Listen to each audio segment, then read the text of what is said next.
to Mobility Mondays. I am just about to start my workout for today, so I hope you will join me for that. And then please stick around because immediately after the workout, I am going to be doing my weekly Monday Mobility Challenge, so I hope you will join me for that as well.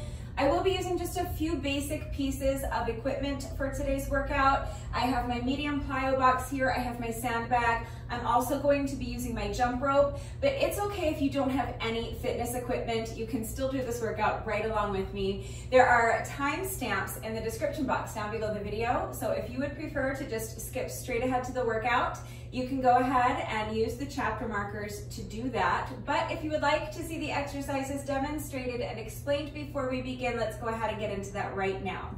So let's begin by talking about the equipment I'm using, and then I'll tell you what you can do if you don't have these specific pieces of equipment. So let's go ahead and start with the jump rope. That's the easiest one to deal with. I have Victoria with me today. If you don't know, Victoria is my beautiful silver jump rope with these pretty light pink metallic handles. If you would like to know where I get my jump ropes, there is a link and a coupon code in the description box down below the video, so click on the link, use coupon code RUDEBECCA to save an additional 10% on your jump rope. Now, if you do not have a jump rope, first of all, let me tell you that the jump rope sections are completely optional. You can simply eliminate them, okay? So my workout is going to have 3 parts.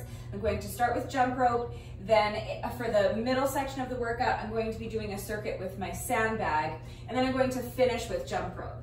So if you just do the middle section, you don't have to worry about having a jump rope and you don't have to worry about doing something else in place of jump rope.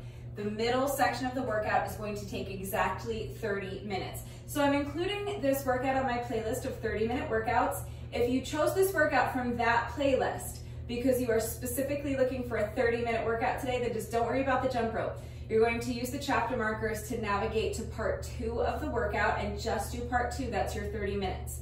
If you don't have a jump rope, but you do want to include the cardio sections, then you can really just substitute with any other type of cardio exercise you want while I'm jumping rope. So that can be as simple as just pantomiming like you're jumping rope. So holding onto a couple of imaginary handles and just pretending that you are jumping over an imaginary rope. That's absolutely fine, and that's obviously going to be the most similar to what I'm doing. So that's one option. But you could also just do any other cardio exercise you want in place of jump rope. So you could just jog in place, you could do high knees, jumping jacks, mountain climbers, it doesn't matter.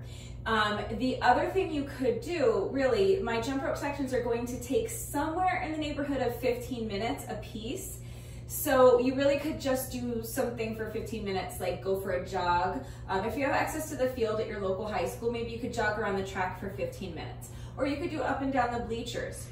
Same thing if you want to take your workout to the park or beach or hiking trail that has steps. Up and down the steps for 15 minutes is a great option, or maybe there's a dirt track or at the park that you could run around or something like that.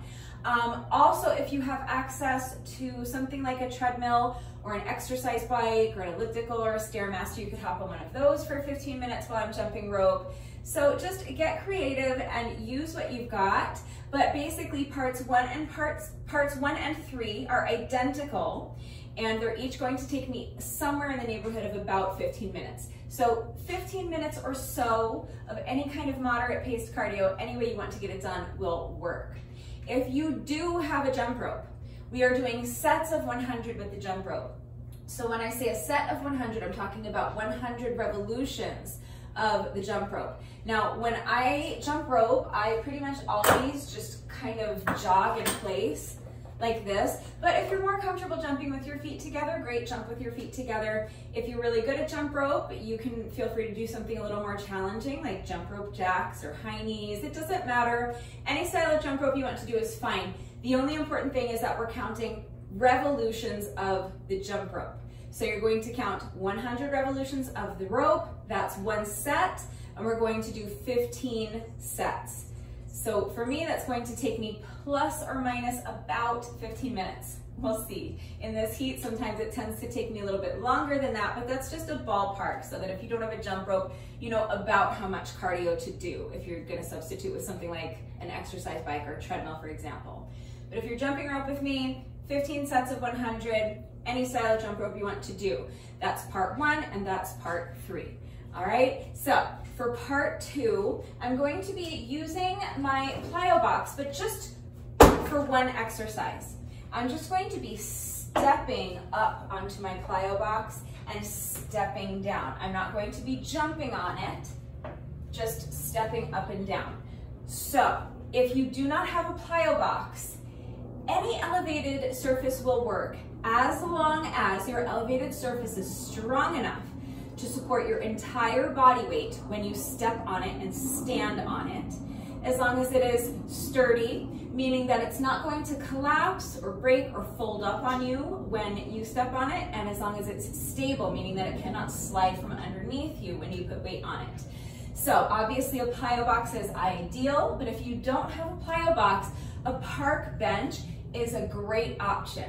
So if you have a park bench, or if you just want to take your workout to the park today, that is a great option. You could also use a weight bench, and you really can also just use a chair. Again, as long as your chair is strong enough to support your entire body weight, not just when you sit on it, but when you stand on it. As long as it is sturdy, so don't use like a flimsy plastic folding chair. Make sure that your chair is in good condition, it's well made, and it can really support your weight, and make sure that it is stable. So I always recommend placing your chair on top of an exercise mat or a yoga mat to help it stay put, because you don't want it to be able to slide from underneath you when you step on it. But as long as you have access to an elevated surface that is strong enough, sturdy enough, and stable enough to be used safely, then it can be pretty much anything. You could probably even just use a staircase. So if you don't want to step up onto anything, then I'll show you an alternative that you can do instead of the step-ups, but that's it. I'm just using my plyo box for that one exercise. So let me just kind of move this out of the way real quick, and then I'll go over my 5 sandbag exercises. Now, and I'm using my medium plyo box. So there's a short one, a medium one, and a tall one. The shorter, the closer to the ground, I should say, your elevated surface, the easier the step-ups will be, and the higher your elevated surface is off the ground, the more challenging your step-ups will be. So take that into consideration and just make the decision that's best for you. I'm using my medium plyo box, so this comes up to about my knees for reference. All right, about the same as if I were to use like a dining room chair or something like that. So my sandbag, for reference, and for reference only, is filled with about 25 pounds of sand. That's challenging for me. You may need to use something lighter or heavier. That depends on your strength, obviously, and your level of fitness. It also depends on what you have available to you and how hard you're looking to push yourself today. So please consider all of those factors when choosing your weight and make the decision that is best for you. If you do not have a sandbag, that's fine. First of all, I do recommend owning a sandbag. I think that it is a relatively inexpensive piece of fitness equipment that you can add to your home gym. It's versatile, it's easy to take with you. So for example, if you wanted to take your workout to the park today, it's easy to throw this in the car and take it to the park with you, or you can even travel with it. It is a useful piece of equipment. It's very versatile, and it doesn't take up a lot of space. It's easy to store in a closet, or you could probably even slide it under your couch. So if you're going to be following my workouts regularly, this is something that I use pretty often, so you'll definitely get a ton of use out of it. And I just think it's a really good investment to make if you just want to invest in a few basic pieces of equipment for your home gym. Now you can buy one brand new, check sites like, check Amazon, that you can probably find one pretty cheap there, or you can go to a sporting goods store. But one thing that I do recommend whenever you're looking for fitness equipment to add to your home gym is to check sites like Facebook Marketplace or OfferUp. It is always easy to find fitness equipment on those sites because people buy this equipment thinking that they're going to use it, and then they don't use it, and they just want to get some of that money back from their investment. So you can almost always find fitness equipment on sites like that. So see if you can get a good deal like that, or Nextdoor or any of those sites where you can kind of buy and sell things. So that's another possibility. But if none of that's going to work for you, it is actually really easy to kind of fashion something similar to this with just using like a backpack or a duffel bag filled with some sort of weight. Again, just get creative and use what you've got. So this has bags of sand in it. You can go to the home improvement store and buy playground sand and put it in bags and put it inside a backpack or a duffel bag.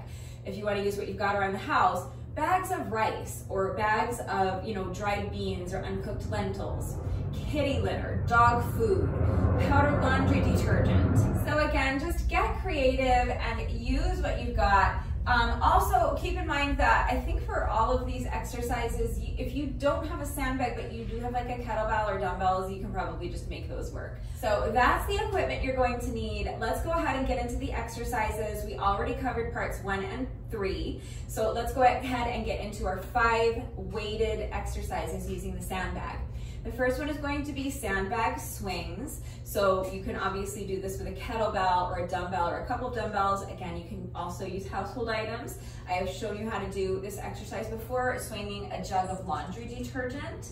So any kind of weight will work as long as you are able to maintain a secure grip on it and it is not too heavy for you. But this is a super simple exercise. We're literally just swinging the sandbag. So you want to start by tucking your shoulder blades into your back pockets. Your shoulders should be back and down. Your chest is lifted high.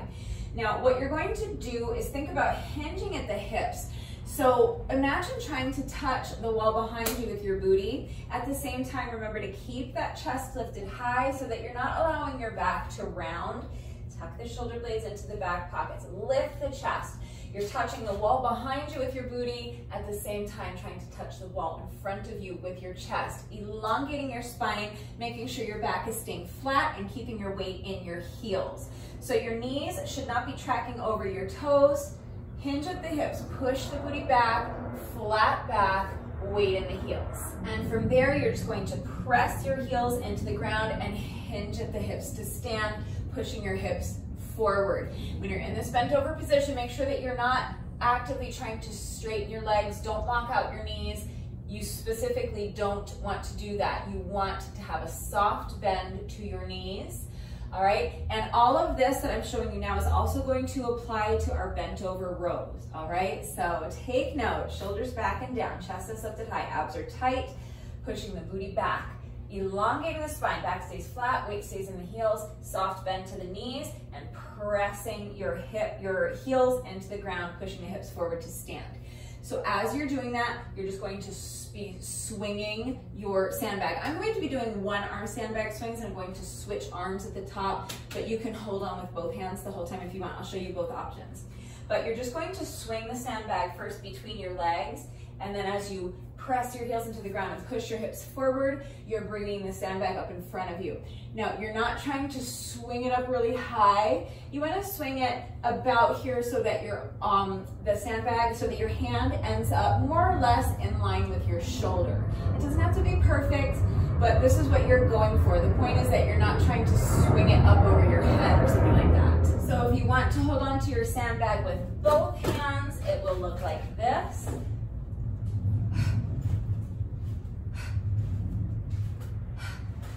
I am going to be doing one arm sandbag swing. So I'm going to be swinging the bag with one arm. And then at the top of the movement, I'm going to switch hands, swing the bag between my legs and back up, switch hands, always at the top. So for me, it's going to look like this.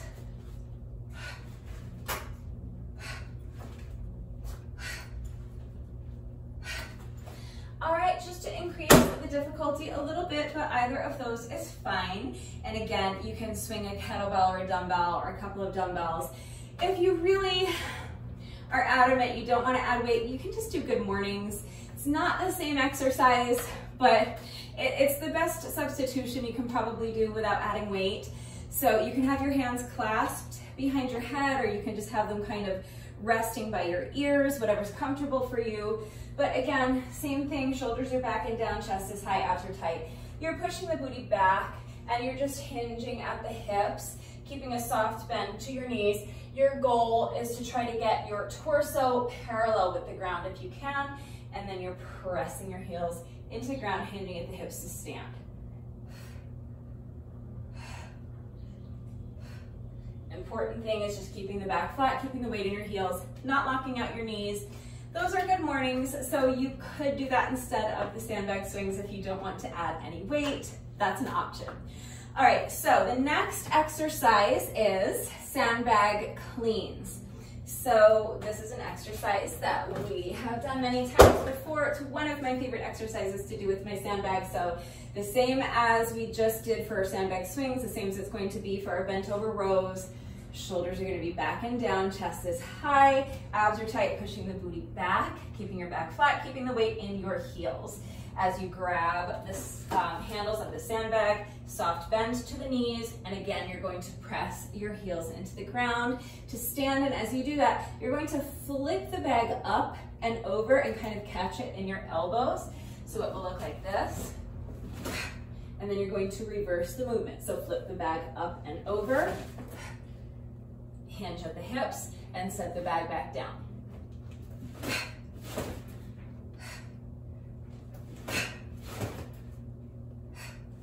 All right, so if you are using a kettlebell, you can do kettlebell snatches. You can also snatch a dumbbell. So you can just, we're doing an odd number of reps. So if it doesn't drive you insane to be uneven, then you can just alternate sides and just end up uneven. Or you could add an extra rep. So instead of 15 reps, you could do 16 reps if that doesn't drive you crazy, because we're doing 20, 15, 10, and 5. So in that case, you would be doing 20, 16, 10, and 5. But if none of that drives you crazy, then you can just alternate arms with each rep, or you could alternate arms each time through the circuit, and then to even yourself out, just do one final set at the end.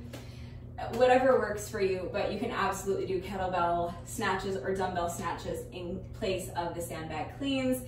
If you don't want to add weight, you could just do deadlifts. So you can do a deadlift with no added weight. To increase the difficulty, I'd say maybe try it on one leg. So again, you're going to end up with the same problem of 15 reps ending up uneven on one leg or the other. So you have the same options to solve that problem, or you can just do the deadlifts with both feet flat on the ground. That's fine, but I would do them probably with one leg just to increase the difficulty a little bit, since I'm not adding weight. So again, pushing the hips back, shoulders are back and down, chest is lifted high, abs are tight, soft bend to the knees, back flat, weight in the heels, and you're just hinging and then pressing your heel into the ground, hinging at the hips to stand. All right, so there's a body weight alternative if you need one. The third exercise is another one that we do pretty often. We just did it last week maybe, or the week before, but it's an overhead press with an oblique twist. So again, you can do this with a kettlebell or dumbbells, that's great. And this one we're doing an even number of reps, so it's not gonna be a problem to just do half your reps on one side and then half of your reps on the other side. But I'm going to be alternating sides with each rep. I'm just going to be pressing my sandbag up overhead. Super simple exercise. As I do that, I'm going to add an oblique twist. So I'm going to twist my body thoracically. So I'm going to pick up one heel, pivot on those toes so that these toes are facing the wall. And then I'm just going to pivot the toes to face front again as I bring my sandbag back down. Super simple. So it's just a sandbag overhead press. And as you're pressing the sandbag up overhead, you're pivoting to face one wall at a time, alternating sides with each rep, and you're twisting your body thoracically, feeling that little crunch in your obliques. So holding onto the sandbag, it's going to look like this. I'm going to clean my sandbag, and then I'm going to hold it in front of me like this. I think I might kind of balance it on my knuckles. It's a little bit more challenging this way. That's up to you. Sometimes I might hold it like this so that it's resting in my elbows, the same way we did for our sandbag cleans, and just straighten my elbows and press the sandbag up overhead like this. That's a little bit easier, so you can do that, but I think actually I'm going to balance my sandbag on my knuckles just to increase the difficulty a little bit. But that's it. Super simple. So pressing the sandbag up overhead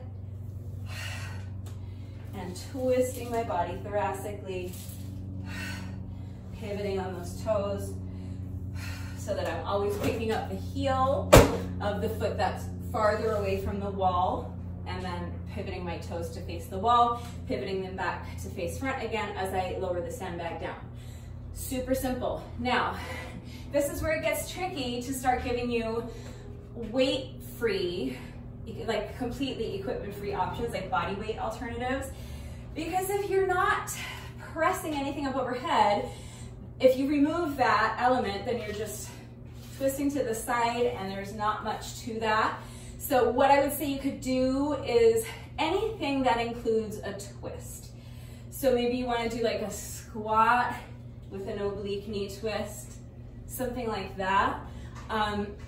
That might work, but really any exercise that includes a twist. So if you're not going to be adding weight, then I would say some kind of lower body exercise like a squat or a lunge, and then just throw a twist in there to get those obliques a little bit. So if you need any further help with body weight alternatives, I'm always here to help, so please just ask. But that is going to be my third exercise, just two more. So our fourth exercise is our bent over rows. So for this exercise, I find it more comfortable to hold on to these outside handles, but you can do it holding on to like the inside handles, especially if you are using a duffel bag or a backpack and you don't have all of these different handles to choose from. But if you do have a sandbag like the one I'm using, just FYI, I'm using these outside handles. I find this exercise much more comfortable that way for me. But again, start by tucking the shoulder blades into the back pockets. Your shoulders are back and down, your chest is lifted high. Tighten up your abs. Someone's about to come along and punch you in the stomach as hard as they can, and you're bracing for that impact.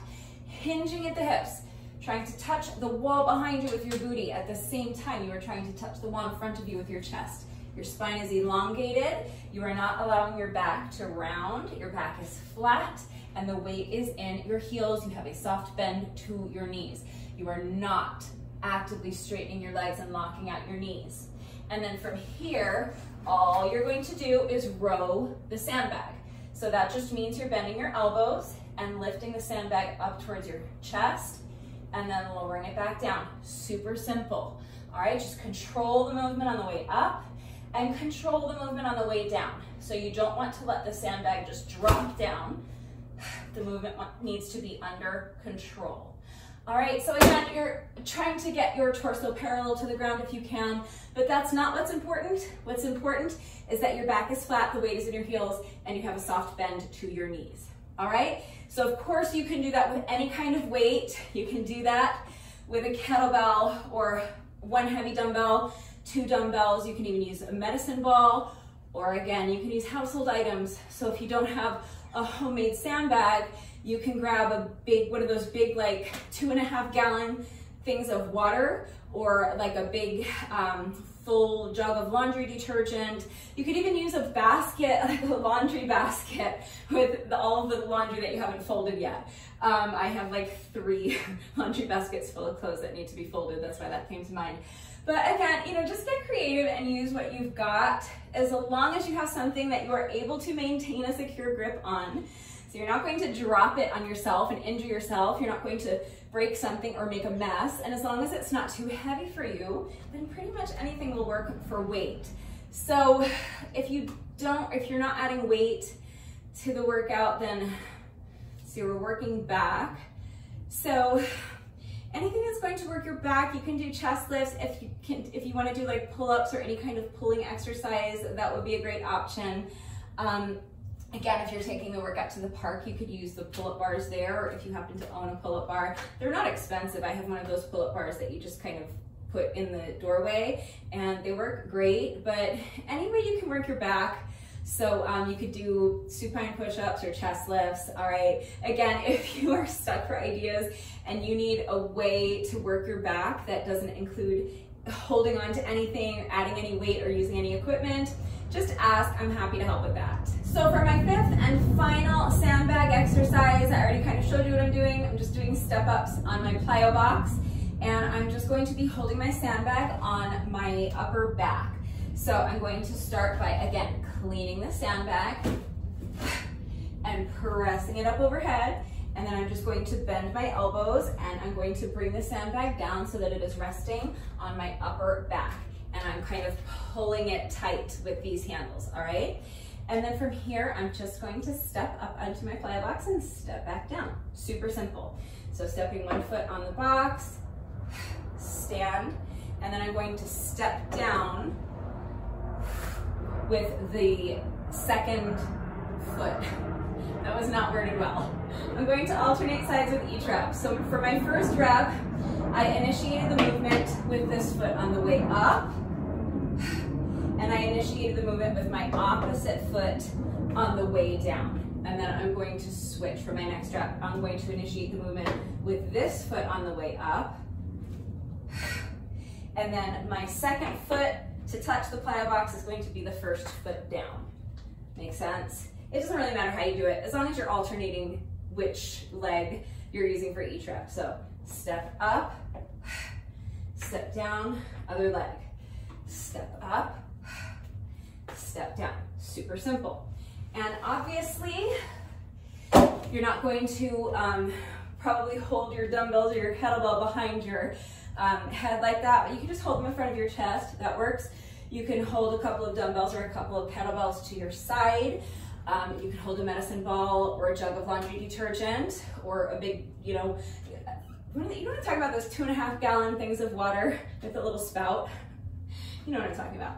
Maybe you don't, but regardless, if you have a weight that you can't really throw on your back like that, just hold it in front of your chest or at your sides. And obviously this one's very easy to do without any added weight. You can just step up and down without adding weight. And if you need an alternative to the step ups, if you don't have an elevated surface, I would say you can just do any lunge variation you want. So you could just do like forward lunges. It's basically the same thing, but instead of stepping up onto something, you're just stepping forward. Bend both knees, come down into your lunge, and then step it back.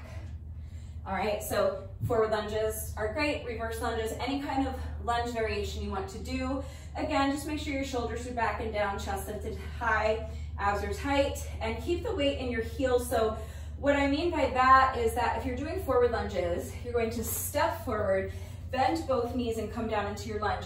What you're looking for is that the knee of this front foot is more over the heel of your front, or the knee of this front leg is more over the heel of your front foot, as opposed to being out over your toes like this, all right? So you're going for about a 90-degree angle in this front leg if you can.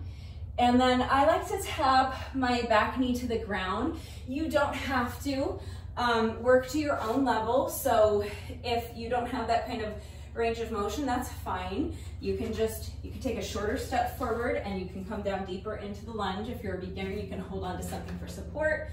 Work to your own level, but the point is that you want to mind your form and you want to make sure that the movement is under control, especially if you are going to be tapping this back knee to the ground so that you don't bang your knee into the ground because it hurts.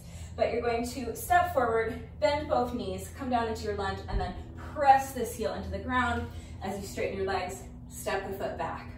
All right, so super simple, but that's it. That's all 5 exercises. Now here's the format. So I already told you that we're starting with part 1. Part 1 is optional. You can skip it if you want. It's going to be about 15 minutes of moderate paced cardio. So for me, that means I'm doing 15 sets of 100 with my jump rope. You can be doing plus or minus 15 minutes of any moderate paced cardio you want if you're adding the cardio. If you're not doing the cardio sections, you're just going to do part 2. So here's the format for part 2. We are on 1-minute rest intervals and 5-minute work intervals times 5 rounds. That's 30 minutes. So with each 5-minute work interval, you're going to go through that little circuit that I just showed you. The first 4 exercises are going to be a set number of reps. So we're going to start with 20 sandbag swings. Then you're going to do 15 sandbag cleans. Then you're going to do 10 sandbag overhead press with an oblique twist. And then you're going to do 5 sandbag bent over rows. With any remaining time that you have of that 5-minute work interval, you're going to fill the rest of that work interval with our step ups. So 20 sandbag swings, 15 sandbag cleans, 10 sandbag overhead press with an oblique twist, 5 bent over rows. And then with the remainder of your 5-minute work interval, sandbag step ups. Then you're going to rest for 1 minute in between sets, okay? And we'll do that 5 times through. That's 30 minutes because each work interval is 5 minutes long. So 5 times 5 is 25. And then you add in your 5 1-minute rest intervals. That's how we get to our 30 minutes. So when I do interval training, I always start with my rest interval. And what that means is that the workout, or part 2 of the workout, is going to start with a very long 1-minute rest interval. So with that very first interval of the workout, I am just going to be doing a little bit of light stretching. I'm probably just going to stretch my hamstrings for the full minute, to be honest with you. And the reason for that is because it's getting really hot out here today, and I'm not going to do the warm-up routine that I usually do with you before the workout. Since the workout is starting with 15 minutes of moderate paced cardio, I'm going to use that as my warm-up.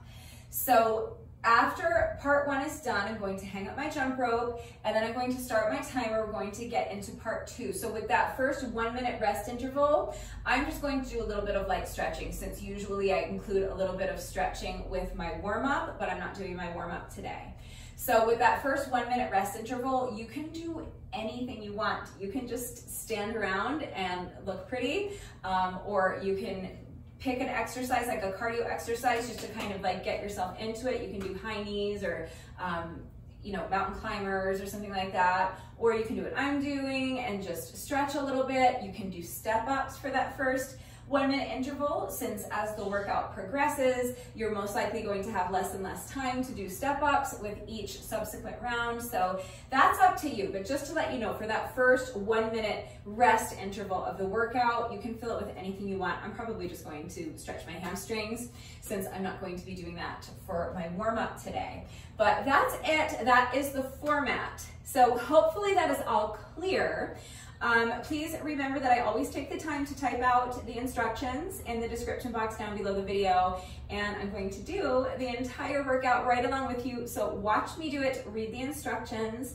But then of course, as always, if anything is unclear with the format and how it all fits together, how you can customize the format, if you have questions about any of the exercises that we are doing today, if you have any doubts about how to do these exercises correctly, or if you need any further help with equipment-free substitutions, if you need to see beginner modifications, I am right here to help, so please just ask. It's very important that you understand how to do the exercises correctly before you begin the workout, so that you reduce your risk of injury, and also just so that you make sure you're getting the maximum benefit out of each exercise.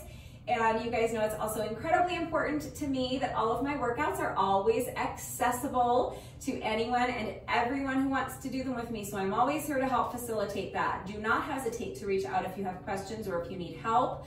I also want to remind you, especially if you're going to be working out along with the video, to please make sure that you are working to your own level. So that means choosing a sandbag or kettlebell or dumbbells that are an appropriate weight for you. It means dropping the weight if necessary. It means modifying the exercises as needed, resting as needed. We have our 1-minute rest intervals.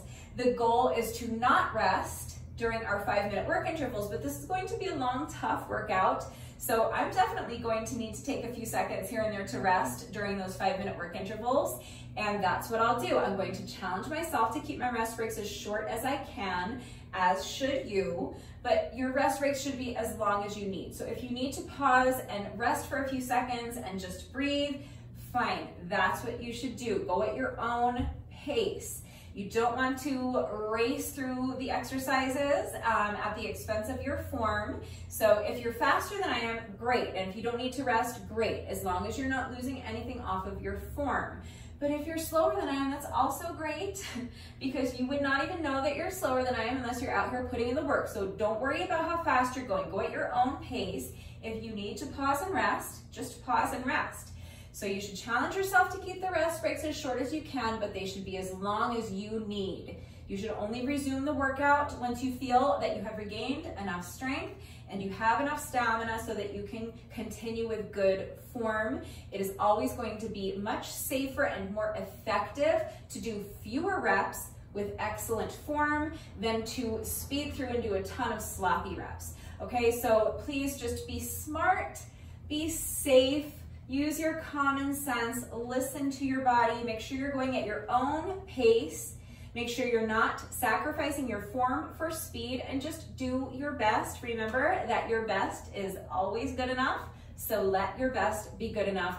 Hopefully I have covered everything. So now go ahead and gather whatever equipment you're using. So for me, that's my plyo box, my sandbag, and my jump rope. So if you do not have a plyo box, any kind of strong, sturdy, stable, elevated surface will work. If you do not have a sandbag, you can fashion something similar to a sandbag, or you can use some other type of weight, either a kettlebell or a couple of dumbbells or household items. Grab your jump rope if you have one, and if you're using one today, remember you don't have to jump rope with me, you don't even have to do the cardio sections at all if you don't want to. And then pause the video, go get dressed, meet me right back here, and we're going to get right into the workout. Remember, I am using my section 1, my 15 or so minutes of jump rope as my warm-up today. So you can do that with me if you want, but if you are not doing part 1, or if you just really like the warm-up routine that we do every day, then you are going to do that warm-up first on your own, and then meet me right back here and we'll get into the workout. So if you need the link for the warm-up video that we do before each workout, I will link it up here in the iCard. It will also be linked in the description box down below the video, and I'll link it at the very end of the video as well, just to make sure you can't miss it. So save that, because especially in this heat, a lot of times lately, if I'm starting the workout with jump rope, I just don't do my warm-up routine that we do usually most days, and I just use that first section of jump rope as my warm-up. That's what I'm doing today. So save that video so that in the future, if I don't do a warm-up with you, you have that and readily available, and you can do that warm-up on your own. So if you're going to do that warm-up, click the link in the iCard, do that warm-up, and then meet me right back here, and we'll go ahead and get right into part 1 of the workout if you're doing part 1. If not, remember you can skip ahead, use the chapter markers to skip ahead to part 2. All right, so as soon as you're ready, let's go ahead and get into part 1. This is 15 sets of 100 with the jump rope. So remember, a set of 100 means 100 revolutions of the rope. Any style of jump rope you want to do is fine. We're just counting 100 revolutions. That's one set. We're doing that 15 times. So do your best. As soon as you're ready, here we go. So you're counting 1, 2, 3, 4, 5, 6, 7, 8, 9, 10, 20, 30, 40, 50, 60, 70, 80, 90, 1, 2, 3, 4, 5, 6, 7, 8, 9, 100. So I'm just gonna mark a little slash so that I don't lose track of how many sets I've done. Going to do your best to keep the time in between sets as short as you can. So after this set, now you know what we're doing, I'm gonna zip it so that I can conserve some energy and so that I can try to keep my rest breaks in between sets as short as possible. All right, but that's it. That was our first set, so we're going to do 14 more. So as soon as you're ready, here we go, set number 2.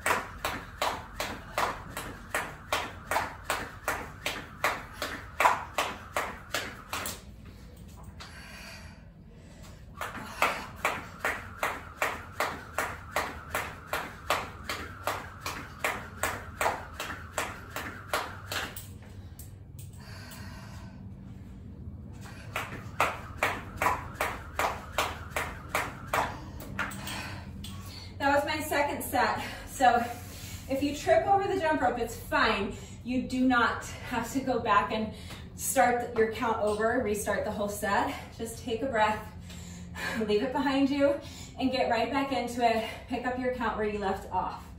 All right, so that's set number 2. Marking a little slash. Set number 3.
That's my 5th set. We're 1/3 of the way there.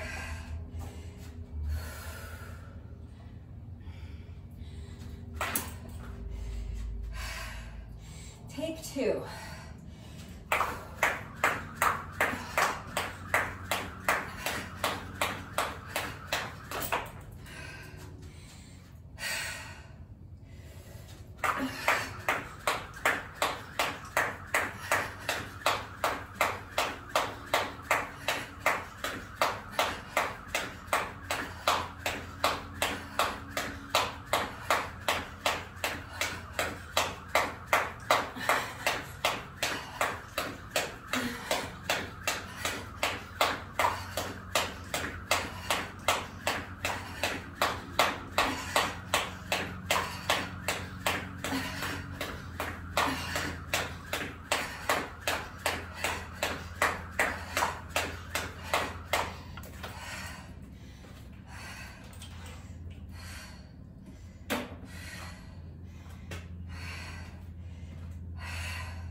That was set number 10. Just 5 more to go.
Remember, it's okay if you trip. I suck at jump rope, but I'm out here doing the work. I'm getting the reps done. I'm getting my heart rate up, so just do your best. 3 more sets.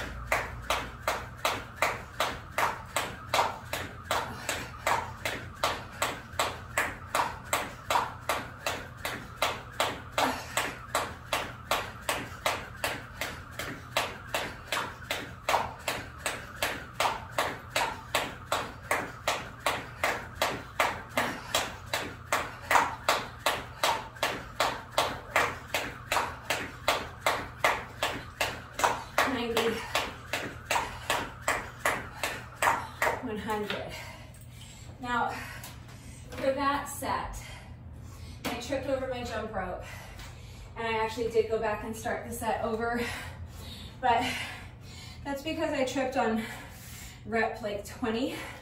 So for me, that's my threshold. If I trip over my jump rope before I have even completed 20 revolutions, I typically will just start the set over, because I would rather see if I can string together a clean set of 100. But if I trip after that, I just pick up my count where I left off. Otherwise, I'd be out here all day. All right, that was set number 13. Just 2 more to go. Let's push.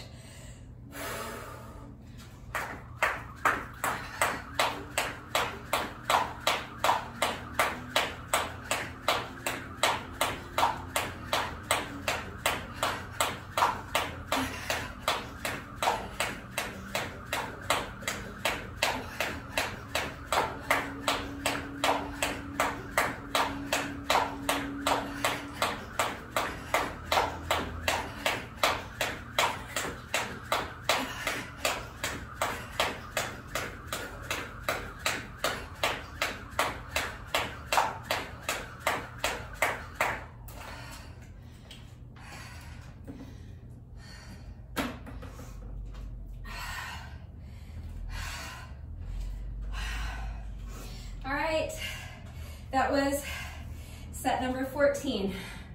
This is our 15th and final set, and then we're on to part 2.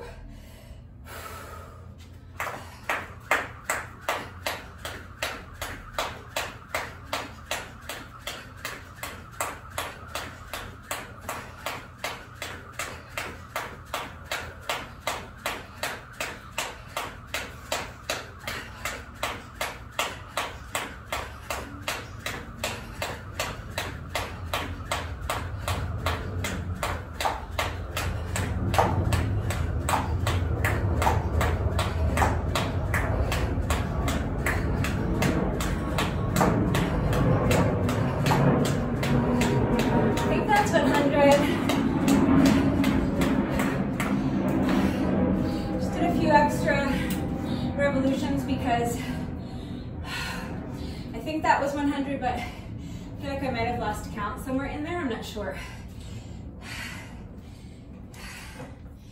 Give me my slash.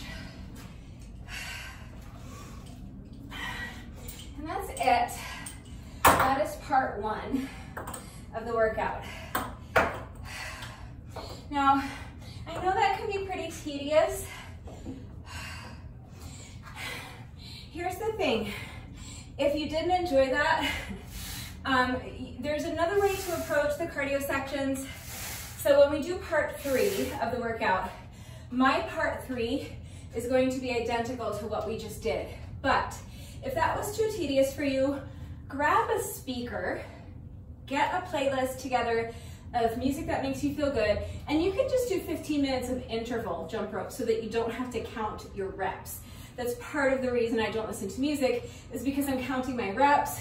But if you're on intervals, you don't need to worry about counting. So that's another option. I would recommend 10-second rest intervals and 20-second work intervals times 30 rounds. That's 15 minutes. And it just makes it a lot more enjoyable listening to music and not having to focus on counting your reps. So that's another option if you want to include the second cardio section, but it's just too tedious to jump rope this way. Believe me, I hear you. All right, so now we're going to go ahead and get started on part two of the workout. This is our 30 minutes of interval training. So we have our 5 sandbag exercises.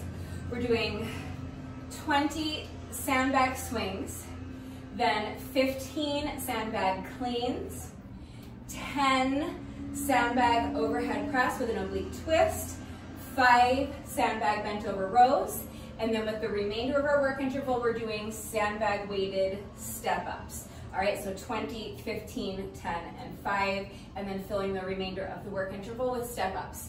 So I'm on 1-minute rest intervals and 5-minute work intervals. So each of these is like a little mini 5-minute AMRAP, and we're doing 5 rounds total.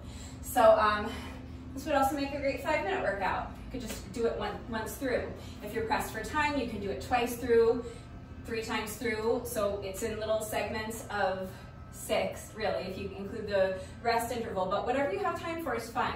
If you do it twice through, that's a 12-minute workout. If you do it 3 times through, that's an 18-minute workout. So very easy to customize the length. As always, we are starting with our rest interval. So this is a long rest interval. You can just rest if you want. I'm sure I could probably use just another minute of just rest after that tough part one, but I'm going to use this rest interval to stretch my hamstrings a little bit because we're doing a lot of hinging and I just want to make sure my hamstrings are loose. So you can do a little more cardio, you can stretch something else if you'd like, or you can just rest, that's fine. But I'm starting my timer in 3, 2, 1, and go. So this is our 1-minute rest interval. Just leaning on my plyo box to make it a little bit easier to ease into this stretch because I want to keep my back as flat as possible, just so that I can isolate my hamstrings more effectively. So elevating your hands on something makes it a little bit more accessible to kind of get into the stretch without rounding your back. If your back rounds, it's fine. You're not going to hurt yourself, but I'm only here for a minute. So in order to increase the effectiveness of the stretch, isolate the hamstrings a little bit more effectively, I just want to try to keep my back as flat as I can.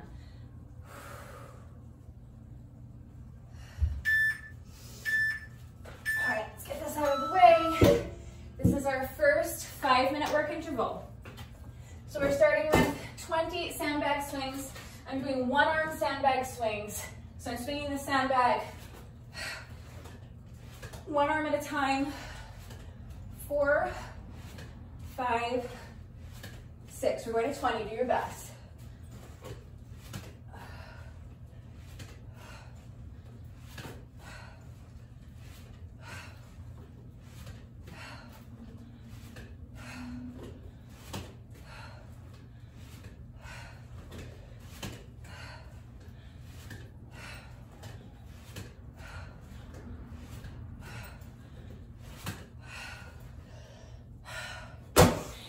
too difficult, remember you can hold on with both hands the entire time.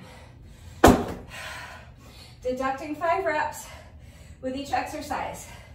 So next is sandbag cleans, 15 reps.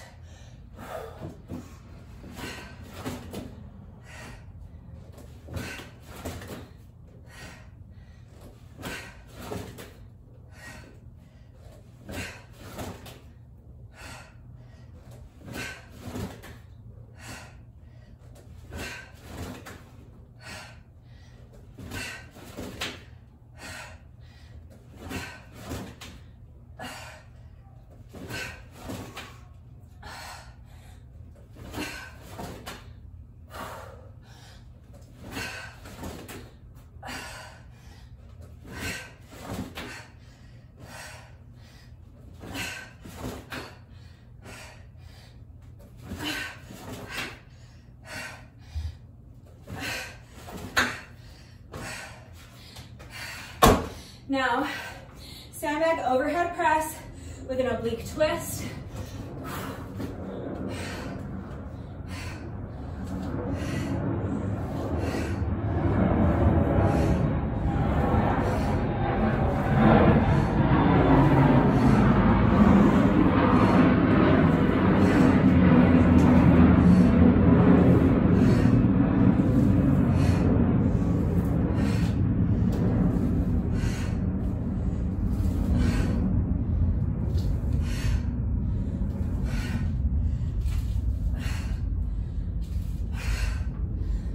One, that's 10. So next is sandbag bent over rows, just 5 reps. Hinging at the hips and row the sandbag.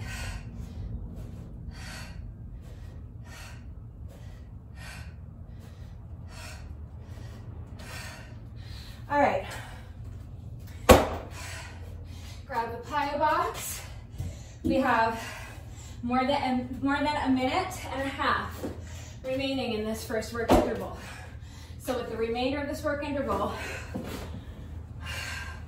I have my sandbag on my back, just going to step up onto my plyo box and back down, alternating legs with each rep.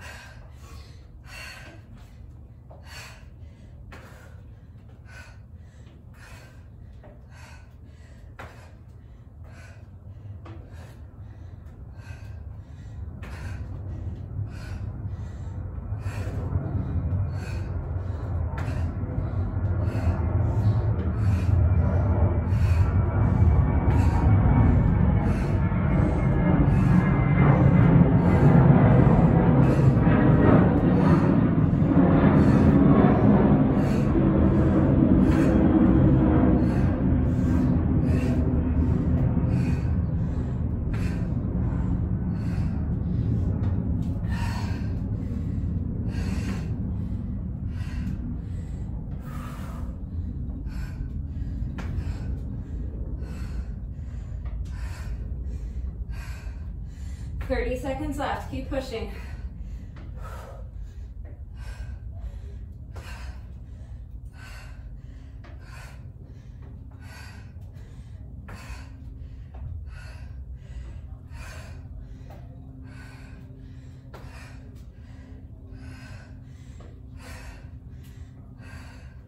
One more rep.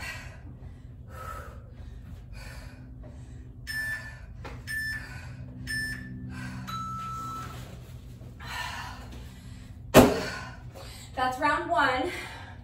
We're going to do 4 more rounds.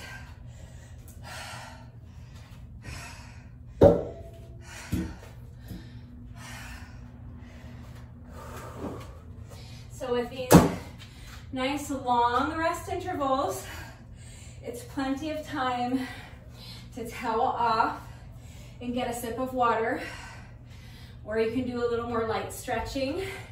You can go back to your hamstring stretch. You can stretch your shoulders, just swing the arms. 20 seconds.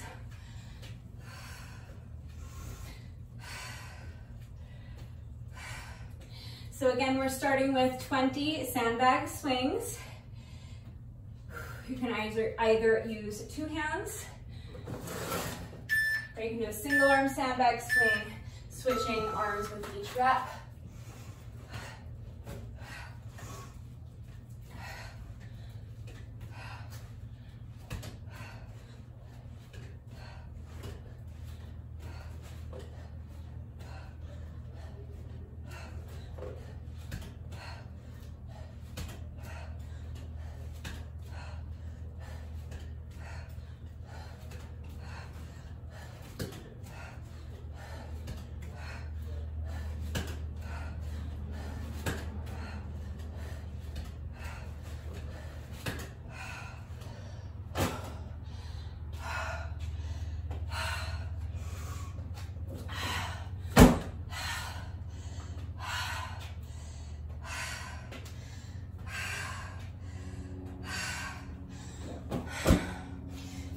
Sandbag cleans.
That's 15.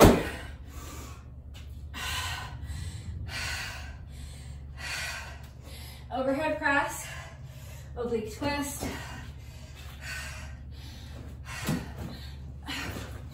10 reps total, alternating sides with each rep.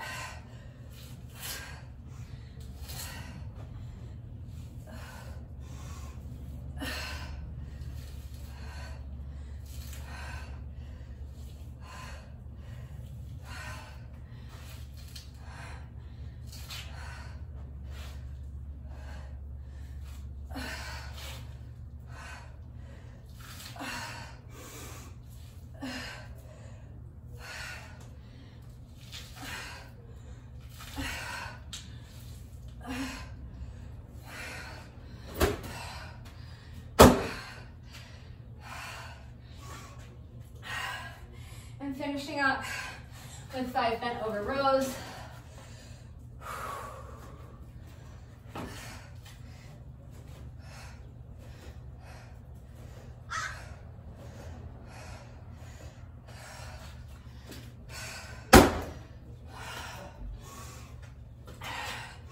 Now let's grab the plyo box.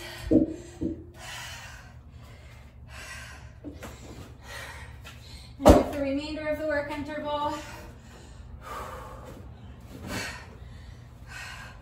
so as many step-ups as you can do with good form.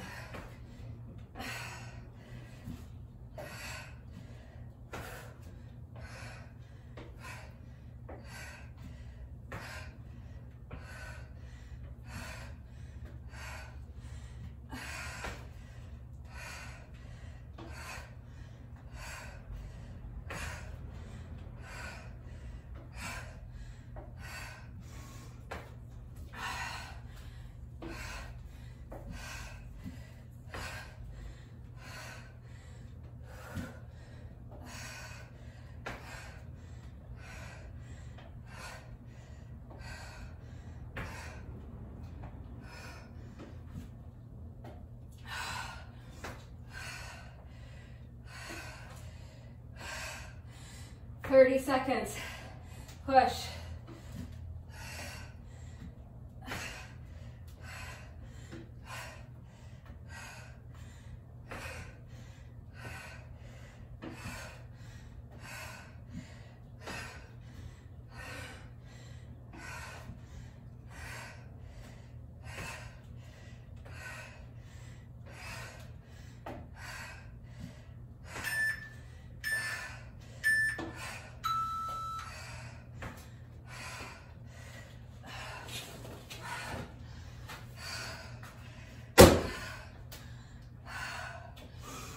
was round 2. We're gonna do another 3 rounds. I know that's a tough 5 minutes, but we get a full minute in between rounds to rest. We still have another 30 seconds to rest. So just work on slowing down your breathing.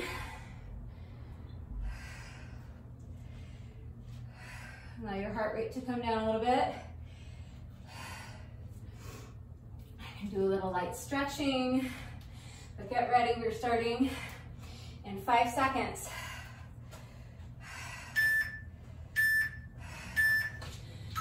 20 sandbag swings.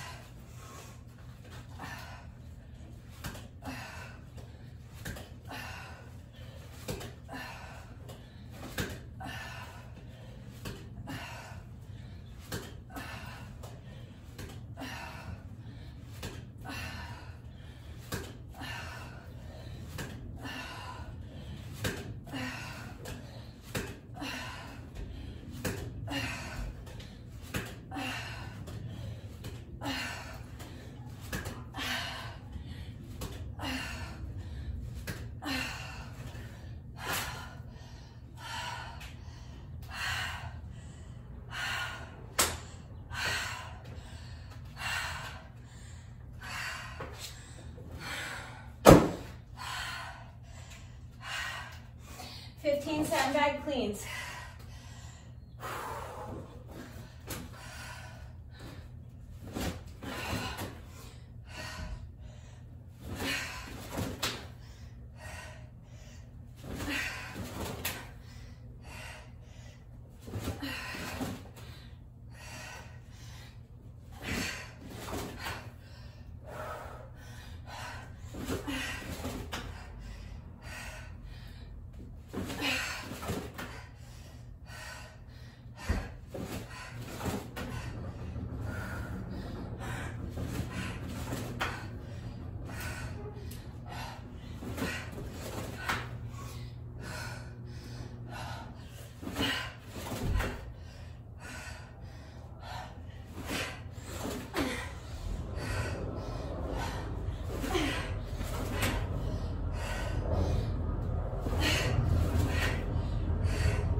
Right into overhead press if you can.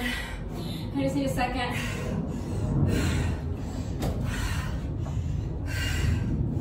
Ten reps.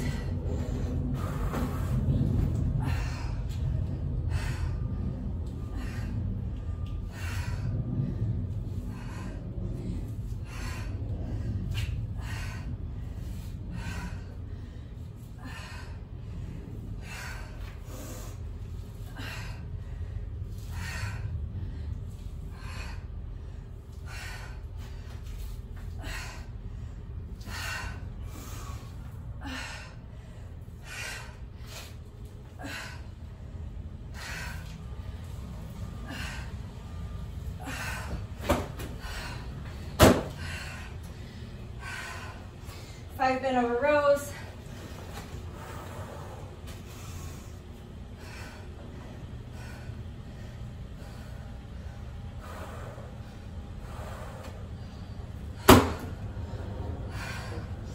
And step ups for the rest of the interval.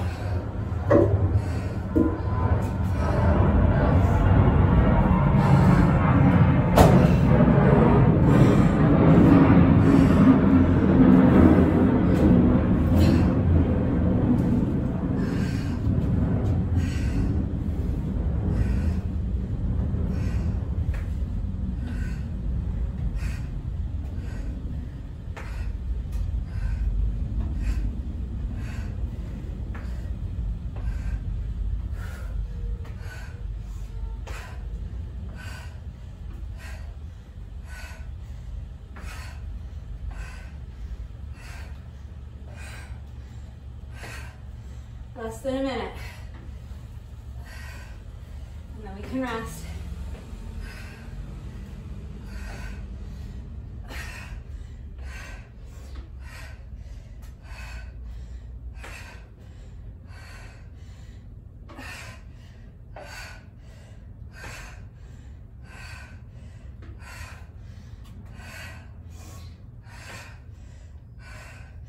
30 seconds. Push. Just a few more reps.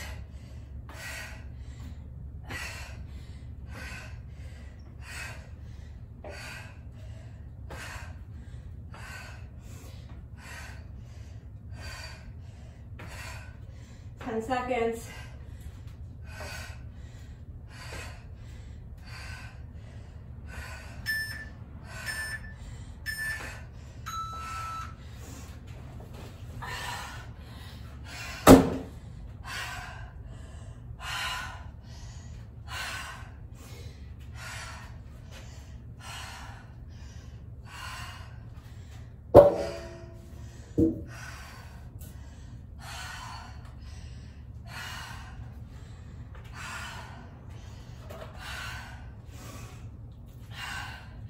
All right, that was round 3.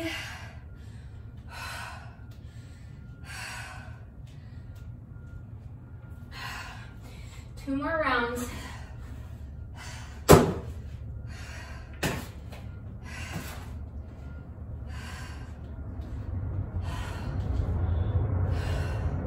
right, here we go, 20 sandbag swings.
Fifteen sandbag cleans.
Overhead presses.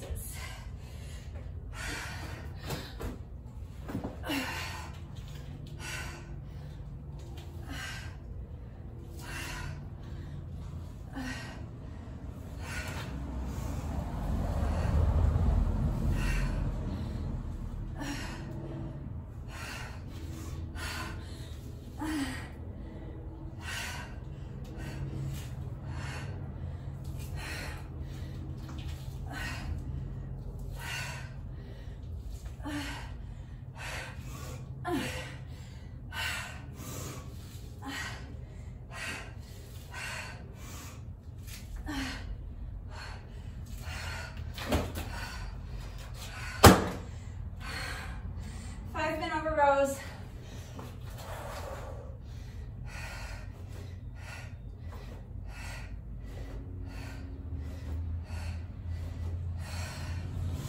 And step ups. For the remainder of the interval, We have just under 90 seconds left in this work interval. So let's push. Let's get as many reps done as you can with good form.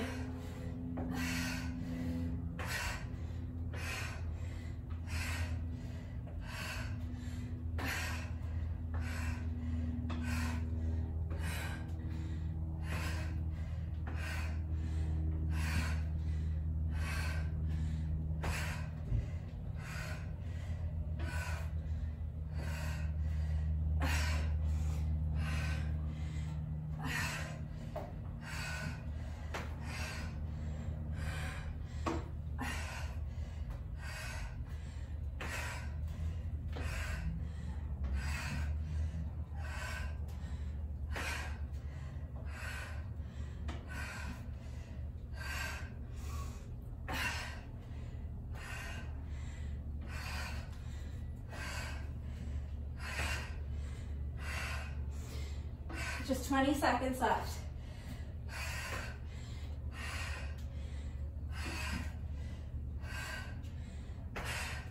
Couple more reps. Let's do one more.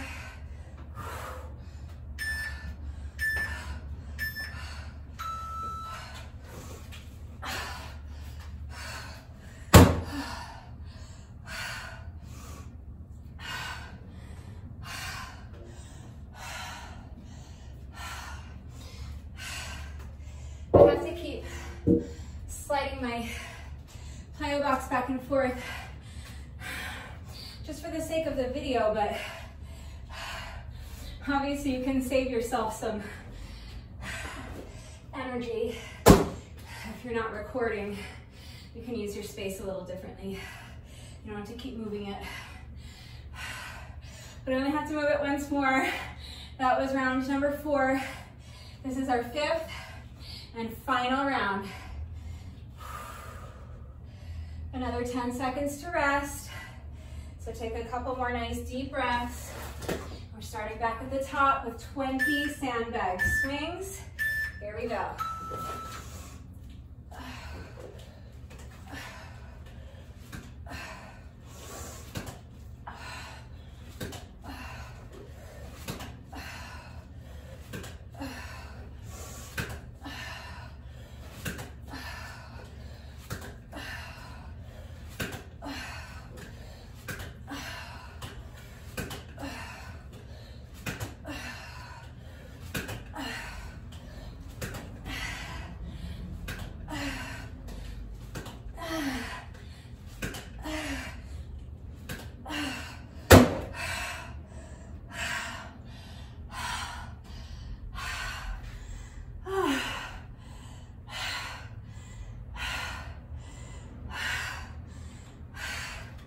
Unless you're planning a sandbag swing party later on today, that is our final sandbag swing. Now let's get started on our final 15 sandbag cleans.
Reps of overhead press. Don't rest if you don't need to.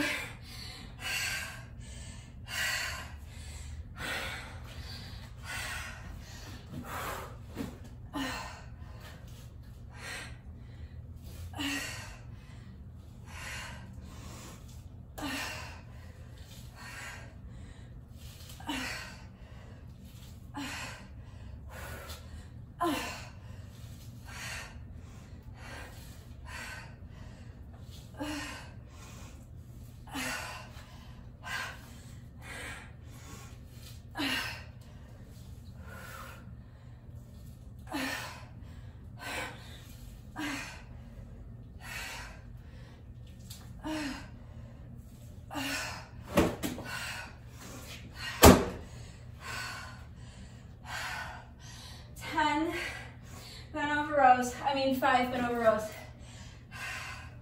Look at me trying to add reps like a badass, but then not doing the extra reps like a wimp.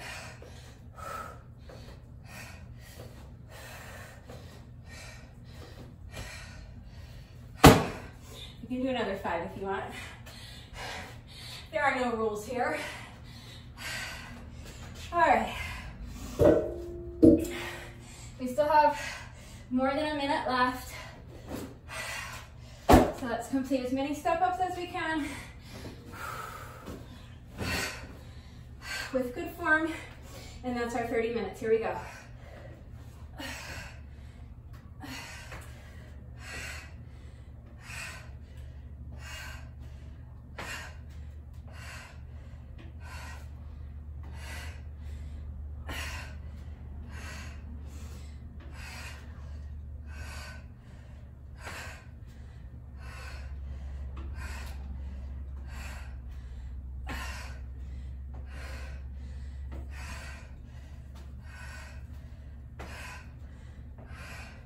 Thirty seconds left. Push hard.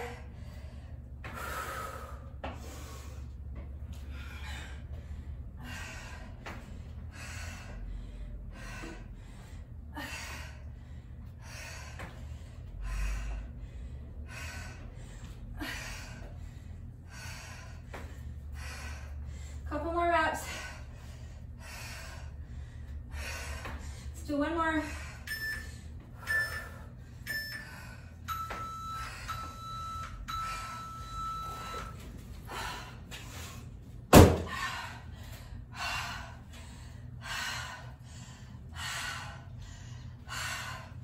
That's it.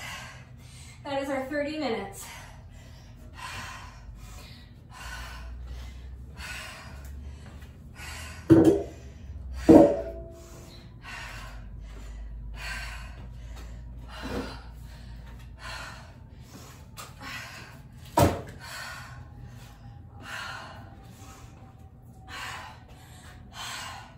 So that is part 2.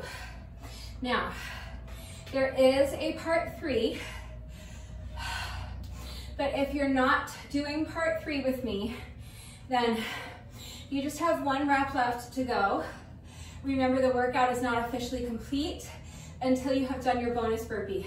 So even though I'm continuing on, I'm going to do another cardio section. I will do a bonus burpee in solidarity with those of you who are not continuing on and doing part 3 of the workout. So if you are not doing part 3, here we go. Let's do 1 bonus burpee together, and this will be your final rep of the day.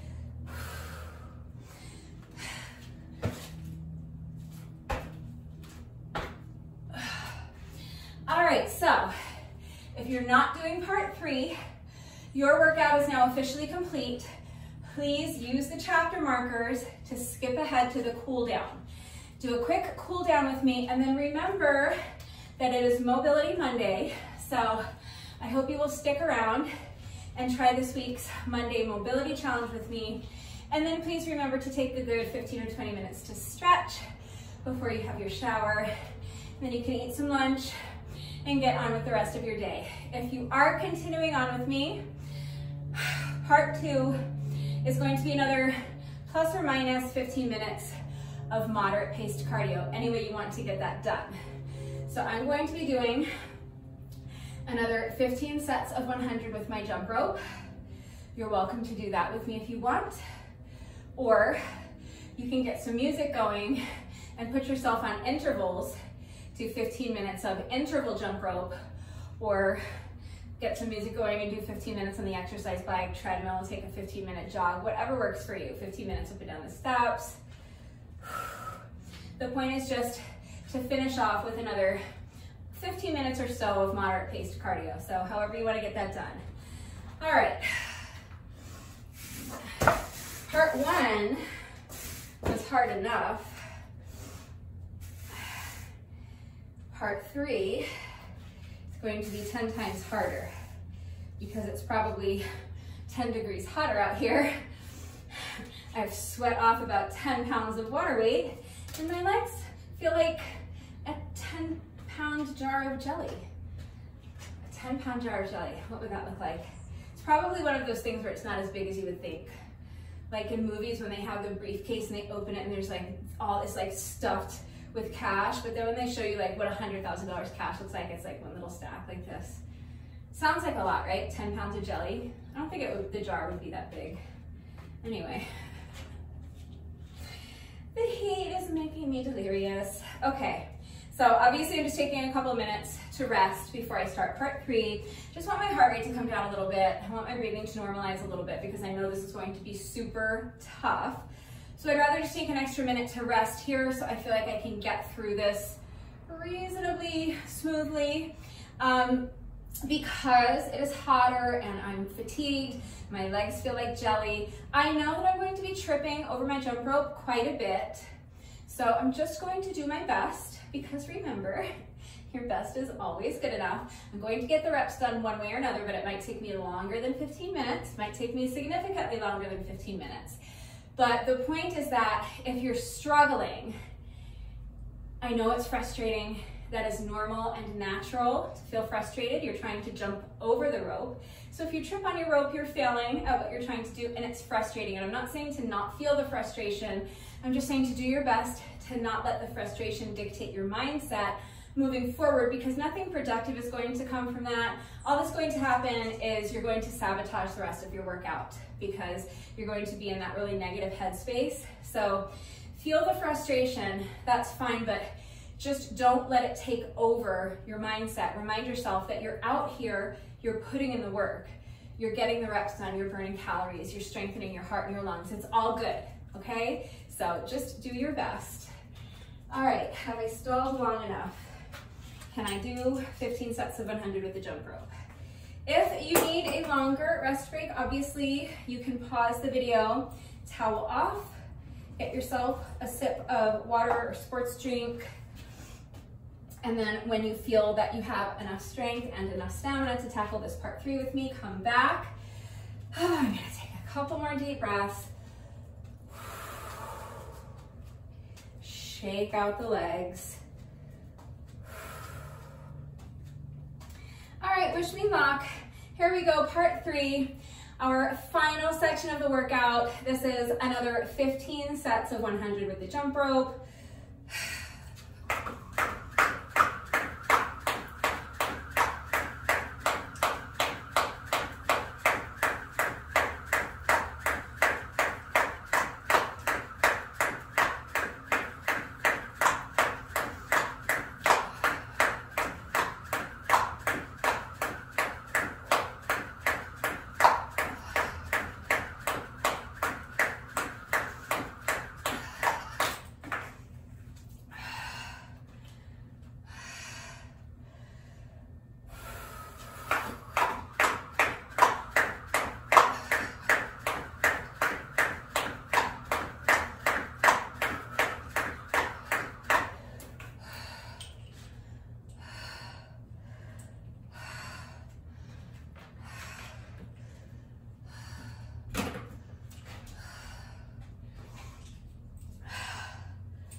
count at 50.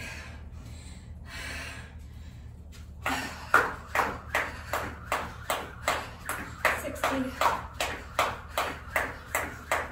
70. 80. 90. 100.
I'm going to tackle these in groups of 5, just to make it a little bit more manageable for myself, because I feel like I'm ready to just throw in the towel at this point. So that was my first 5 sets. I'm going to take a good minute or 2 here to rest and breathe. Again, just try to slow down my breathing a little bit. I want my heart rate to come down a little bit. And then I'll get started on my next 5 sets.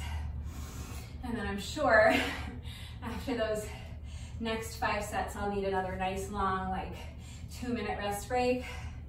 But that's what's gonna work for me. That's going to be the most efficient way for me to get through these 15 sets. If you still have more stamina and you wanna just keep going, obviously just keep going. Get these done as quickly as you can. But I'm just about on fumes at this point. I don't wanna take too long to rest because the temperature is climbing by the minute. The longer I rest, the hotter it gets.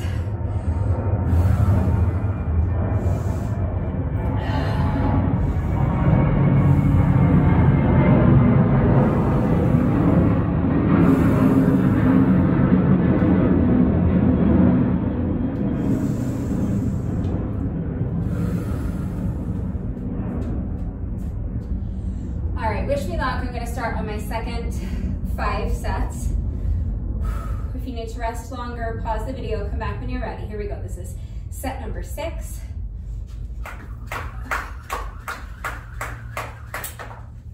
Let's start it over.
40 more.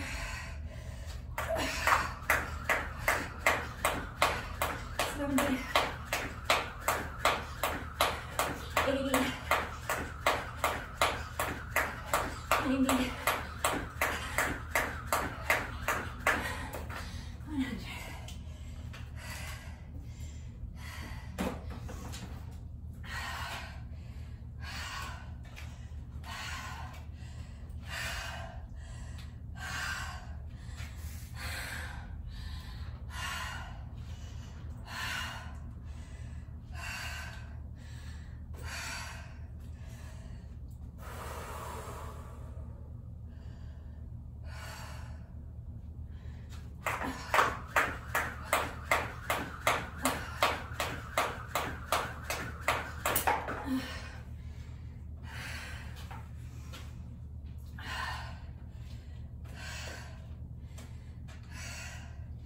I'm going to take a few deep breaths and start that set over because I completed so few reps.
So that was set number 10. That was my second little group of 5. So I'm giving myself another couple minutes to rest before I start on my final 5 sets. Just because I really would like to minimize the amount of tripping over my jump rope. So if I just give myself a couple of minutes to rest, regain a little bit of strength in my legs, I might be able to get my feet up and over the jump rope a little better than if I were to just continue on with these last 5 sets. And then the last 5 sets would be messy. They would take forever. It would be super frustrating. So for me, I feel like it's more efficient to just take a couple of minutes and rest so that hopefully the sets themselves can be clean-ish. More clean than not, let's say. At this point, that's the best I can hope for. And again, if you don't need this rest, if you have better stamina than I do, you're stronger than I am, just keep going. You don't need to rest. But if you need a longer rest break than what I'm taking, remember just to pause the video, towel off, get a sip of water. You guys, I have watermelon Gatorade, ice cold watermelon Gatorade in the fridge. It sounds so good right now. But I'm gonna finish these final 5 sets first.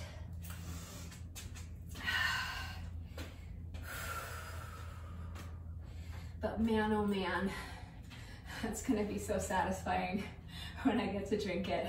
I'm daydreaming about watermelon Gatorade. All right, let's focus on these final 5 sets of jump rope. Whenever you're ready, here we go. This is set number 11. We're getting there.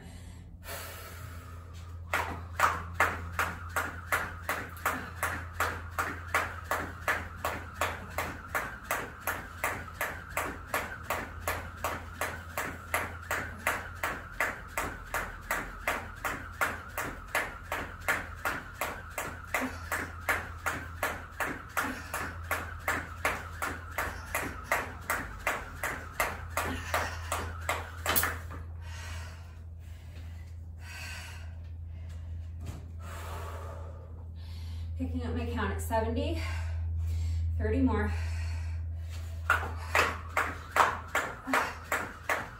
80, 90, 100.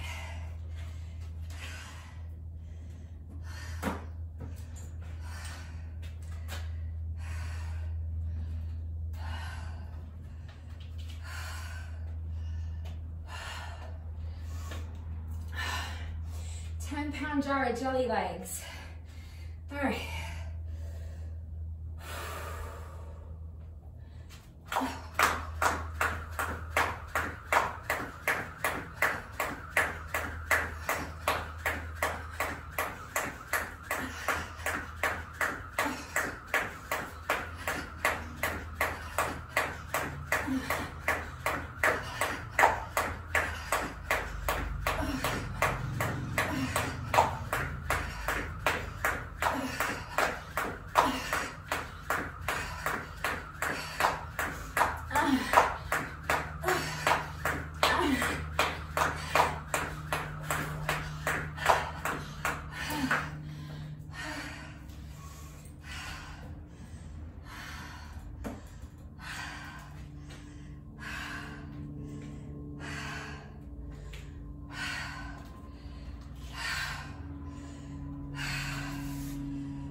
You know you've got nothing left in the tank when you can't even do one rep of jump rope. All right, let's focus, we got this.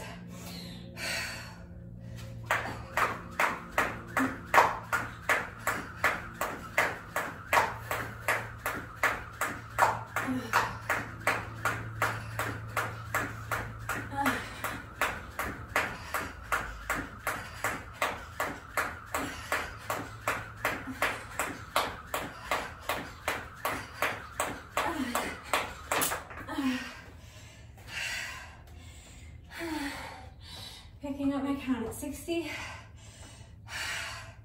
another 40 reps.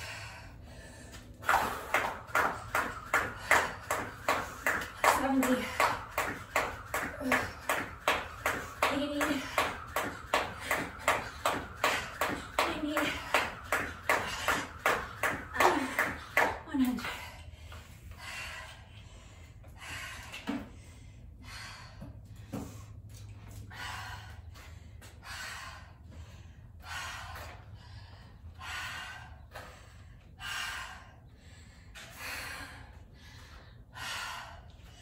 That was set number 13.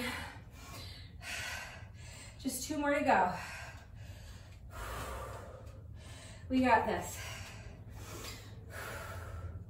When you're ready, this is set number 14. Let's push.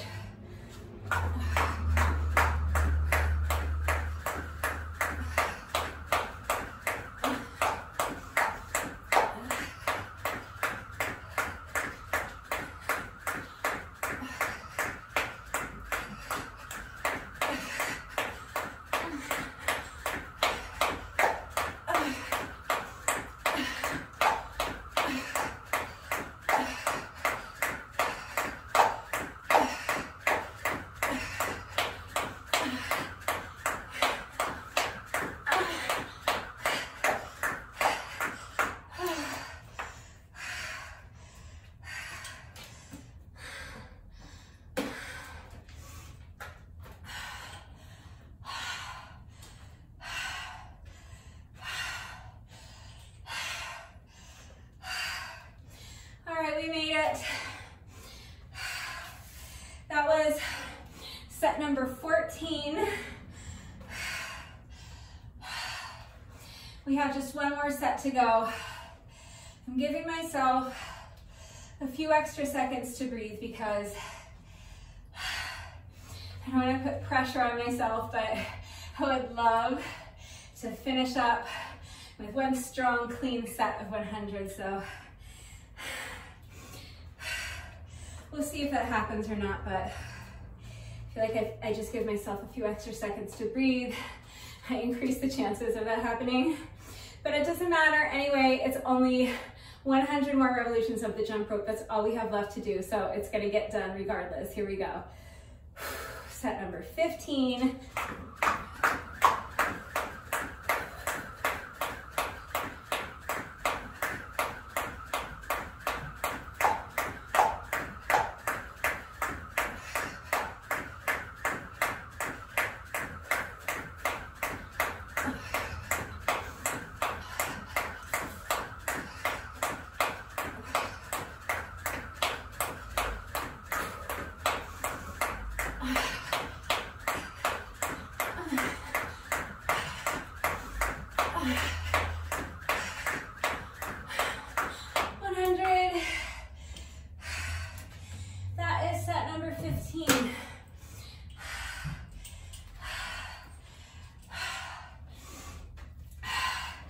That's it.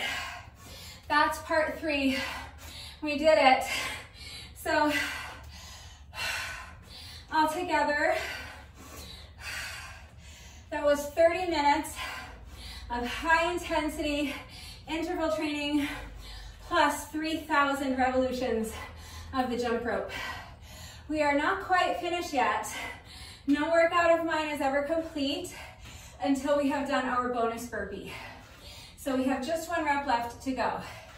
Even if you did a bonus burpee with me after part 2 in solidarity with those people who are not continuing on with the workout, you still have to do 1 final bonus burpee because your bonus burpee has to be the last thing that you do because that's what actually completes the workout.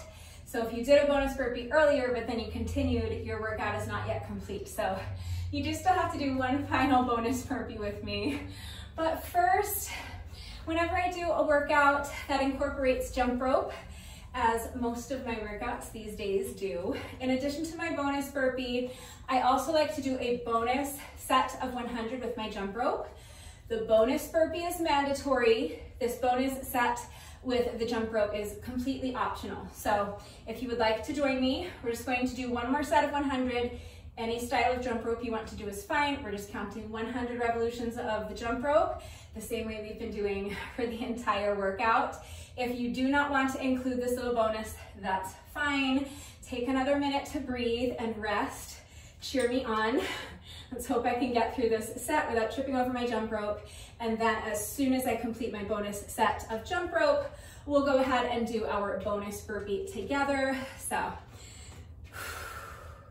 1 more deep breath. And if you would like to join me for this bonus set of 100 with the jump rope, here we go. Just counting 100 revolutions with the jump rope.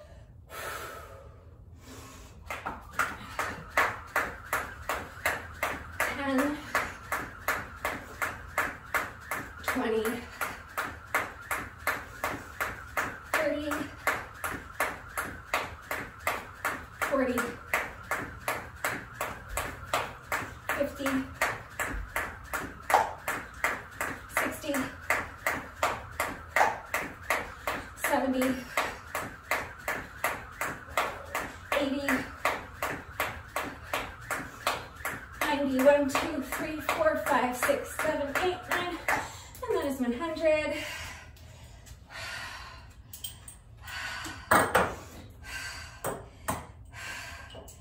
Excellent job, Victoria. You are done for the day.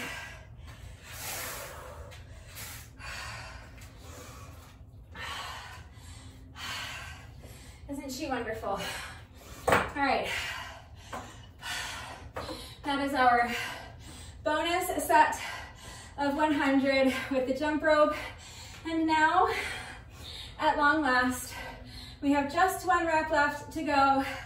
Let's go ahead and do our bonus burpee together, and then the workout will be officially complete. So as soon as you're ready, here we go. This is our final rep of the day.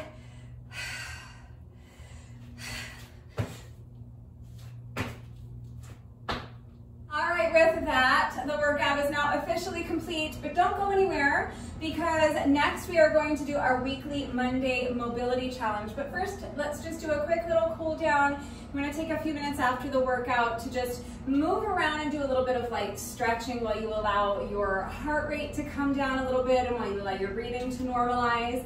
So you can just pace back and forth, shake out the arms, shake out the legs. You just want to keep moving and keep focusing on slowing down your breathing. So if you're out of breath and you're breathing really shallow like this, your chest is rising and falling, I want you to visualize your diaphragm being pulled down and visualize expand. Well, don't just visualize it, actually feel your entire torso expand. Think about breathing all the way down to your belly button and filling up your entire torso with air.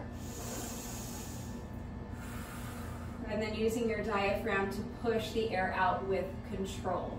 Okay, so throughout the duration of this little cool down, you want to continue to focus on slowing down your breathing and you want to keep moving around. So just pace, shake out the arms, shake out the legs, and we'll incorporate a little bit of light stretching as well. So let's go ahead and do a quick shoulder stretch, bringing one arm across your body and using your other arm to pull it in close to your chest. Make sure that this straight arm is completely relaxed so that your shoulder is relaxed, because if your shoulder's all tensed up and hunched up by your ear, you're not going to be able to stretch it effectively. So make sure that your straight arm is relaxed, your shoulder is relaxed. Feel that nice stretch in your shoulder. Shake it out. Let's get the other side. So bringing the opposite arm across your body, using your other arm to pull it in close to your chest. Your straight arm is relaxed. And while you're stretching your shoulder, you're continuing to either pace around. I usually just kind of shift my weight from foot to foot. You can shake out the legs, whatever works for you. Just want to keep moving and keep focusing on slowing down your breathing. A couple more breaths here. And shake it out. We'll do a quick tricep stretch. So bend your elbow, place your hand on the elbow, and then just gently pull your elbow towards the opposite shoulder. You want to make sure that your free hand is relaxed and the fingers are pointing straight down at the ground. You don't want this free hand hanging out up here somewhere by your shoulder. Point those fingers down at the ground and just gently pull this elbow towards the opposite shoulder. Feeling that stretch in your triceps. And remember to keep moving and keep breathing. I mean, obviously keep breathing, but keep focusing on slowing down your breathing, I should say. All right, shake it out. And stretch the triceps on the other side. So bending the opposite arm, place your hand on the elbow and just gently pull your elbow towards the opposite shoulder. Your free hand is pointing straight down at the ground. You're breathing all the way down into your belly button, really engaging your diaphragm to control the breath.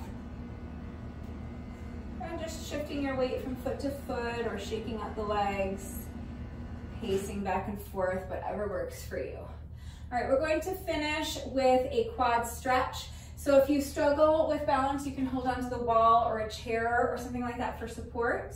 You're just going to bend one leg, bring your foot behind you, reach back and grab a hold of the top of your foot with both hands. And then you're going to press your heel into your booty cheek. Really, really, really press it in there. Feel that stretch in your quads. Now, as you're doing that, you're focusing on your breath, of course, but you're also going to tilt your pelvis forward. And by that, I mean you're going to kind of tuck your booty underneath you and visualize trying to touch your spine with your belly button. And as you're doing that, as you're tilting your pelvis forward, you're continuing to really press your heel into your booty cheek. As soon as you combine both of those two elements, you're going to instantly feel the stretch intensify in your quad muscles as you isolate them more effectively, but you're also going to feel the stretch continue up into your hip flexors. All right, so let's shake out the legs and we'll finish up with that same Quad stretch on the other leg. So bending the opposite knee, bringing the foot behind you, reach back, grab a hold of the top of your foot with both hands and press, press, press that heel into your booty cheek. Keep pressing, and while you're doing that, you're going to tilt your pelvis forward. So you're tucking your booty underneath you, sucking that belly button back towards your spine. Continuing to press your heel into your booty cheek as you do that, feeling that stretch intensify in your quad muscles and feeling the stretch. Continue all the way up to your hip flexor. Another deep breath here. Control the breath on the way out and come out. And one last time, shake out the wrists, shake out the arms, swing the arms a little bit, shake out the legs, and that's it. That's our little cool down. Now, if you find that you're still breathing heavily and your heart rate is still elevated, just take a couple more minutes. You can pace around a little more. You can do a little more light stretching. That's great. Just remember that this little bit of light stretching that we do during the cool down does not take the place of a proper stretching routine. It's still really important to make sure that you're taking a good 15 or 20 minutes a day to stretch.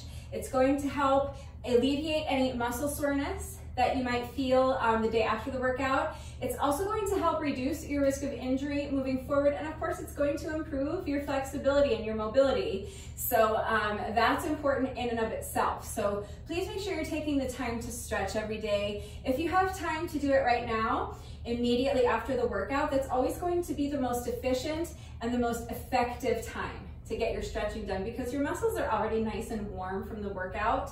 But if you don't have time to stretch now, that's fine. As long as you get your stretching done at some point during the day, that's what matters. Just remember that if you do put off your stretching until later on in the day, your muscles will have gotten cold again. So you're going to need to take a few minutes to warm them back up before jumping into your stretching routine, because your muscles need to be warm in order for them to be pliable so that you can stretch them safely and effectively. So remember that my warm-up routine is linked in the iCard. It is also linked in the description box down below the video, and it will be linked at the very, very end of the video as well. So if you're not familiar with that, again, save it. And it's a great little 5-minute warm-up routine that you can do before you do your stretching routine later on in the day. But that's it. That's all I have for you today as far as the workout goes. Now, it is Mobility Monday, so that means that I found another mobility challenge on Instagram. I am going to go grab my phone. We will watch the reel together so that you see the movement, you understand what it is that we are about to attempt, and then we'll try it together. All right, so I am watching the reel on my phone right now. I'm going to show you what I'm looking at. We'll watch it a couple times together, and then we'll go ahead and try it. All right, mobility spin. So she is starting with her legs extended out in front of her, and then she is crossing one ankle over the other. Let's watch it again. Bending the knees, sliding the feet in so that she's sitting crisscross applesauce. Let's watch it a couple more times. Cross one ankle over the other, slide the feet in, and then she's grabbing a hold of her feet, picking up her booty and shifting her weight forward. So bend the knees, grab the feet, shift her weight forward, and then she's letting go of her feet, and she is rotating around. She has her heels elevated. She's rotating around on the balls of her feet, and then ending up with the opposite leg crossed in front, and then she's putting her booty back down and extending her legs out in front of her, and that's it. All right, so pretty simple. I seem to remember incorporating a move like this in a mobility challenge that we did quite some time ago, and I was able to do it. So I don't think this one is going to give me too much trouble, but we'll see. You've seen the movement a few times. I'll talk us through it the first attempt, but let's go ahead. We'll give this a shot and see what happens. All right, let's take this first attempt nice and slow so that we get the movement in our bodies. We're going to begin seated with your legs extended out in front of you. And now we are going to pick up one ankle and cross it over the other ankle. Now bending the knees, sliding the feet in towards the booty so that you are in this seated position with your legs crossed. Now she put her hands on her feet as she picked up her booty, shifting the weight forward so you're picking up your booty off the ground. And now she let go with her hands and staying low, picking up the heels and rotating around. 360 degrees. Now put the booty back down so that you're sitting with your legs crossed with the opposite leg out in front. And then she extended her legs out in front of her again. Now I feel like we should go back in the other direction just for good measure. She didn't in the reel, but I feel like it's implied that we should be able to do this in both directions. So now keep your legs the way they are. Keep this ankle crossed over the other one. And now we're going to bend the knees again, slide the feet back in. And now this is the only point where she was using her hands, was this one little part where she lifted up her booty. So she placed her hands on her feet to shift the weight forward and lift up the booty, but from here on out, no hands. Let go with the hands, rotate around, 360 degrees. Place the booty back down, and then straighten the legs. And that's it. I think we did it. Now, mine definitely could have been cleaner, that's for sure. But that was only our first attempt. We were going through it kind of slowly. So now that we've tried it once, remember, if you were not successful the first time, warped wall rules. So you get 3 chances. If you were successful the first time, I'm gonna say I successfully completed the challenge the first time, but it wasn't pretty, it wasn't smooth. So let's do it a couple more times so that if you were not successful, you get 2 more chances to get it right. And if you were successful, you can work on cleaning it up. We've done it once now, we understand the movement. So let's go ahead and try it again. This is our second attempt. So coming down onto your booty, extend your legs straight out in front of you. I'm going to talk us through it again, but we're going to try to do it a little bit faster this time and see if we can string the movement together and make it a little bit smoother, a little bit prettier, all right?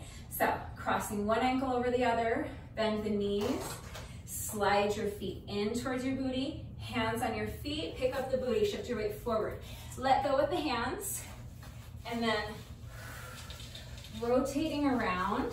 I'm trying to keep my heels elevated off the ground for that entire 360. I don't know if that's part of the challenge, but that's the way I'm approaching it. I think that is probably the challenge. So now extend the legs straight out in front of you. Now we're going to go back in the opposite direction.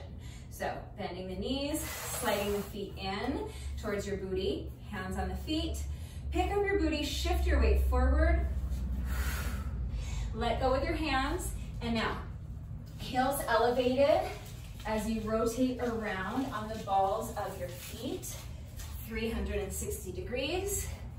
Back down onto your booty, straighten the legs out in front of you, and that's it.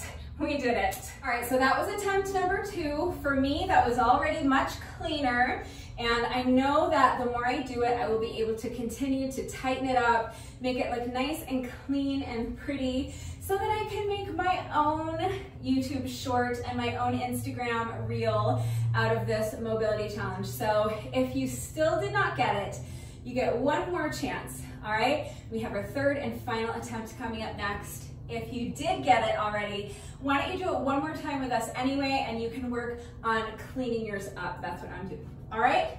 So, shake out the arms, shake out the legs, take 1 more deep breath. So, coming down onto the ground, legs extended straight out in front of you. Now you're going to pick up 1 ankle, cross it over the other one, bend your knees, slide your feet in, hands on the feet, lift up your booty. Now let go with your hands. And you're going to lift your heels, rotating around on the balls of your feet, 360 degrees. Now place the booty back down, extend the legs out in front of you. Let's go back around in the other direction. So, bending the knees, slide the feet in, hands on the feet, lift up the booty, let go with the hands. Lifting up your heels, rotating around, 360 degrees on the balls of your feet. Place the booty down, slide the feet out, and that's it. We did it. So that is another successful Monday mobility challenge in the books for me. Let me know how you did with it. Let me know if you were successful. Let me know if you found this mobility challenge especially difficult. For me, it was pretty easy. This is testing hip mobility. That's my strength. But I know that for a lot of people, that's something that they need to work on. So let me know what you thought of it and how you did. If you did this workout with me today, thank you so much. Please let me know what you thought of it and how you did. Thank you to everyone who has been working out with me lately. And even if you're not doing the workouts with me, thank you for watching the videos. Thank you so much for liking and sharing the videos. And thank you for all of your wonderful and supportive and engaging comments. It truly does mean the world to me. Thank you to all of my new subscribers. If you are not subscribed already, please subscribe. And of course, a great big thank you to those of you who have been subscribed to my channel for years. Please know that I appreciate you all so very much.